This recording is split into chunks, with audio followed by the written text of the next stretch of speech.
sewing friends, and welcome to one of my Wednesday episodes of Sequin Girly Creates. This week's episode is about how to set up a sewing social. If you haven't seen, I have been busy setting up Southern Social, and I had my first event on the 2nd of September. The 30th of September is already booked up. I've been talking to people and having lots of requests for a virtual event because people are finding that they can't get to one in person because they're too far away. And even within southern England, it can take up to 2 hours or more to get to my event. So some people said to me, could you give me advice on how to set one up, because then we can set up more around the UK. So I've got two ideas. One, I want to set up a sewing social directory to help you all, so that's in the background working. And two, today's episode is how to set one up. You might think, why have you got the background to give that advice? Well, firstly, I've been to sewing socials, I've talked to other people, and I've set one up. Secondly, I used to be a head teacher, and something I realised is that as a head teacher, you are a bit of an events manager. Along lots of other hats that you wear, you are, because I was used to organising open events with refreshments and invites and all the nativities and the shows and the governors' meetings and all sorts of things where you're constantly hosting and sending out invites and making tickets and arranging refreshments and having a Sainsbury's order or a Morrison's or a Tesco's order come to the school and all those sorts of things. So I suddenly realised that the reason I kind of knew what to do is my history in that career had given me this knowledge. So hopefully that reassures you that I might be someone who can give you some advice with this. So let's start. If you are thinking, I want to set up a sewing social, first thing to think is, how often can you commit? A lot of them are running once a month, but you don't have to. You could do it once every other month, or once a season. It's whatever works for you. So think for yourself, what can I commit to? Or if you're worried about the amount you can commit, find someone that you can do it with, because then you don't have to go to the mall. Someone else could do it. You could even take it in turns, or when one of you's busy, the other one's not. Excuse me, because that's one of the worries, is how can I keep this going when life might get in the way? So maybe find a sewing buddy, put it out there on social media, ask me, I can help you to see if you can find someone to help do that with you. So once you know how much you can commit, the next thing to think about is, how long do you want the session to last? Some of them are just afternoons, some of them are whole days, some are just mornings. Lovely Christine of Gemini Stitches runs hers in the week. I run mine at the weekends. So Toon is on a Sunday. So work out what works for you. I work full time, so need weekends, and I like Saturdays because it gives me Sunday to chill and get ready for the week ahead. Some people only want to do an afternoon because they don't want to lose a whole day. I like 10 till 4 because it's not too much of a rush in the morning and you've still got afternoon/evening. So there is no one answer. There's lots of variation out there, but decide what you want to do, because you're the person running it, and what can you commit to and what works for you. So now you've thought about how often and what time. It is time to find location. So I'll talk you through how I did that. You might have other ways, and I know some people might know someone with a location, so this might not be the tricky bit for you. For me, this was the biggest challenge. So I had in my head very clearly the parameters of what I was looking for, and that again is what you need to think of based on your event, is what are your parameters. So for me, I wanted parking nearby, but accepted that it might have to be paid parking. I wanted accessibility spaces, and also accessibility to the venue. So if there was going to be stairs, it'd have to be a lift, etc., because I wanted everyone to be able to access the event, whatever their mobility needs. So that was very important to me. I also wanted us to be able to make our own refreshments. I did find a great venue, but they wanted to charge for tea and coffee, and I know some people are fueled by tea whilst sewing, and that's no good. So I wanted to be able to make my own refreshments. and needed a location with tables. Unless you are someone who runs other events, you won't have enough tables, so finding somewhere with enough tables. So that was in my head the parameters of what I looked for. And I was also mindful of cost. I wanted to keep the cost at an affordable amount, and I'm hoping in the long run to be able to offer pay what you can afford. But that meant that some of the locations, whilst they fitted the other elements, pushed the cost too high. So be really mindful of that when you're looking.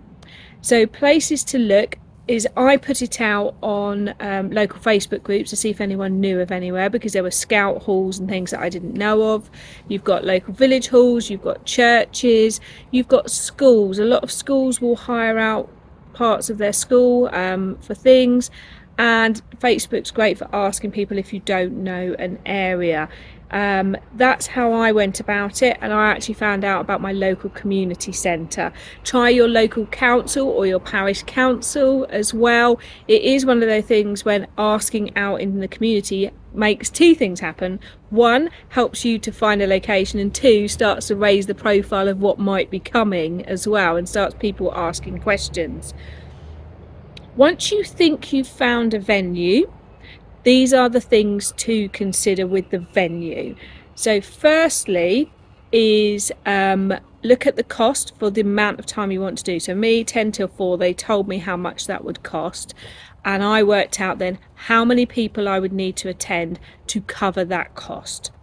That helped me to think about how doable it was, because with some of them I needed so many people to come to attend to cover the cost that's why I cancelled out those venues. Other venues, there was stairs or no parking or no refreshments. So really think about, this is a venue, does it do the things I want? So have that sort of checklist. When you then get to that point where you think, I found one that fits my parameter, ask them about deposits and about any sort of liability fees. So the one I book, I have to pay a refundable deposit that as long as I leave the room in the state I found it, I get it back.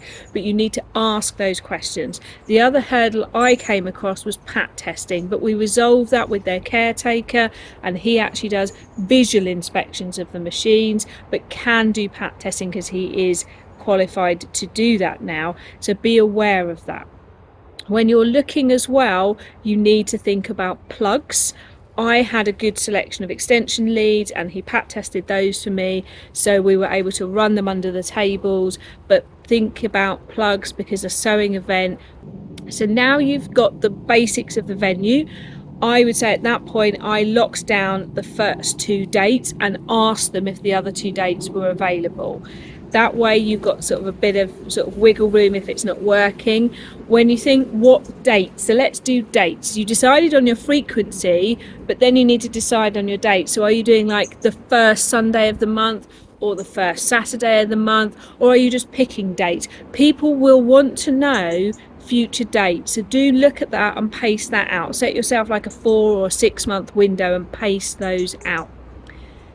Now we're at the point where you've got most things in place, you need to start to create interest. So my advice for creating interest is create an Instagram account, because it's a specific place that people can come to where you can put things. It also means, although you might post it on your own Instagram account, it's coming from that account rather than getting it all tangled up. And I would also recommend creating a Facebook group as well, because it's a place where you can post announcements, because not everybody uses Instagram, but generally for people who use social media, I know some people don't, but for people who do, you've got an Instagram and Facebook, and that covers most bases. And by setting up a specific account, you can have as many Instagram accounts as you want, by the way, and you can just switch between them. And Facebook group, it means that you can manage both of those. If you're not sure how to set up a Facebook group, leave me a comment. I can always talk about that, or just have a little Google. But you can also do it so you can people can't join without your permission as well if you want. So think about that, or you could have it open. That depends on the size of your venue. So just hopping back to venue slightly is size, because once you start advertising, you need to think about places. I looked at the size of my room. I laid it out in my garden. This isn't my garden, by the way, but I laid it out in my garden and I worked out roughly how many people I could have. That helped me to know when I was starting to get enough interest, and also when we get to the bit in a minute with the booking. So I know that the lovely Bex of Bex That Sews, her event space is quite big, so she just has an open thing on her Facebook group which tells people when it is and they can turn up. She doesn't have to worry about the numbers. The lovely Sally of Staffordshire Sewists, she limits herself to 8. I've worked out, excluding myself, 12 or 13 at the moment in the room I'm in is the max, without it being too squashy, too big. But also, just because you can fit more people in doesn't mean you should. I've had some lovely feedback from someone that said they really liked that it was a small event because it didn't feel overwhelming. That is one part of my vision. So work out your vision. And my vision is around the fact that sewing can be quite a lonely hobby, and I wanted somewhere for people to come and talk and share and chat about sewing and life, but also that wasn't to the point where people felt anonymous and lost. So although I could have hired a bigger room and it was like a sports hall, it didn't feel personal enough and didn't feel like the vibe I wanted to give, as my stepdaughter would say. So think about what your vibe is, because that will help govern your decisions.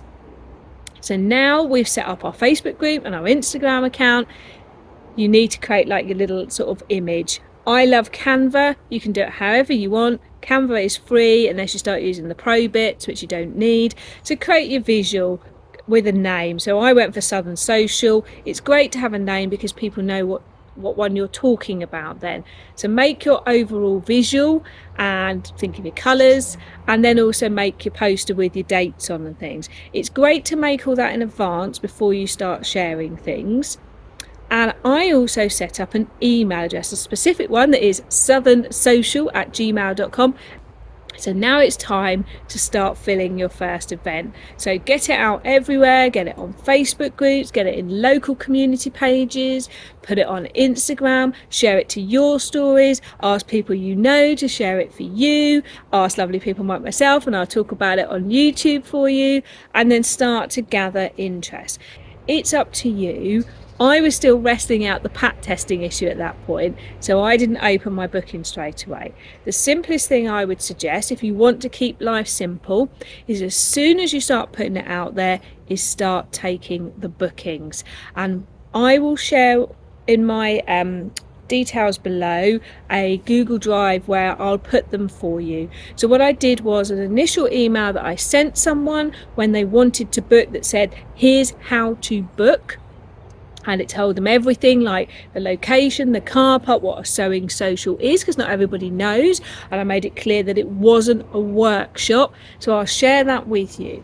That went out to people and told them they had to reply to get the payment details. I made the decision, and it's up to you, but I've made the decision initially to ask for payment up front. Now you might want to do that differently because it depends on who the people are, but for me, I only knew one of the people coming and I knew I needed to cover my costs. And the worst thing I'd want is to people say yes they were coming, get to the day, and me and the person I know there twiddling our fingers having to cover the costs on our own. As time goes on, I might change that model, but I needed that to start with, so I was really clear with people that their place wasn't safe until they'd paid. It was a non-refundable payment unless I could fill the space, and that's really important because otherwise if people cancel and you've got all the faff of getting the money back, you might still end up having to cover the cost yourself. But be clear what people can expect and what will happen. I also put in a clear statement which was telling people that I'm doing this for the community and that I'm not a business, which I'm not, and that they need to be responsible for their own machine, their own things, their own allergies. They can tell me them, but it's down to them. Once someone has paid, and I'll talk about payment in a minute, I also had another email set up to confirm they'd received their place. There was like 3 emails. I set them all up as templates, and if you don't know about templates, Google it for Gmail, it tells you how to do it, and it made life really easy. And I also tracked in my Excel file what was happening, who'd had an email, and who paid and how they paid. So let's talk about payment. This is how I did mine. You might choose to do it differently. I know some people take cash on the day, whatever. But for me, what worked was either payment by PayPal, friends and family. And again, you could use the same email address as the email address you connect to, because on your PayPal account, you can add other email addresses that link to your current PayPal account. That's up to you. And so I had pay by PayPal, there's a lot of P's in there, or I have a Monzo account, which is not my main bank account. And if you want a Monzo, I'll put a referral thing in below. It's a brilliant account. I saw it years ago, V's Thrift on Instagram. I use it for saving for specific things like holidays. I'll tell you about Monzo another day, but it's brilliant. But Monzo has a special link where it's a QR code or just like a web address you put in. You don't have to give out bank account details, sort codes, anything, and you set the amount and people can just pay. So Monzo is a brilliant one, and I think it's what's her name who does Sewn on the Time. Her name has gone out of my head. She uses that for her D-stash as well. So I put in my email very clearly the 2 payment methods. I only had one person who had a problem with that, and I just sorted that out with them. But that is how I got payment. And I did that because I then used that money to pay for the location, because then it was easy. It was protected, specific money to pay for the location. That's up to you and how you do that, but that's how I did it. So now we're at the point where you've put the advertising out there, people are booking their places, and you've got all of that through. Make sure you check up with the venue of any other details, keep up with them. You never want to assume that they've got everything in place. Right, that's all in place. Now you've got to think, what else do I need to do to get ready? So now, getting ready for the day. Now I did this again well in advance because I don't like rushing around or struggling. So things I did to get ready. Number 1, did my shop for my refreshment items and put them in a box that comes in and out now for the event. So tea, decaf coffee, decaf coffee, couple of herbal teas, some biscuits, some soya milk, and then nearer the day some normal milk. So that was my basic refreshments. I knew the location had all the tea spoons and all of that. You might need to check that. And then nearer the day, I arranged with my friend about baking a cake. You might have someone who offers. That's the kind of personalised bit that you can do however you like. And then you need to think about when you're telling everyone about swaps table. If you are doing a swaps table, have a turnout, get it ready. Swaps tables are a great way of keeping things in that reduce, reuse, recycle mode. And then you need to think, are you using your iron and your ironing board? Are you borrowing? Are you going to look at boot fairs, etc. for that? And also cutting table. Have you got one of the big ones, or can you find one that you can put out? And as I mentioned before, extension leads.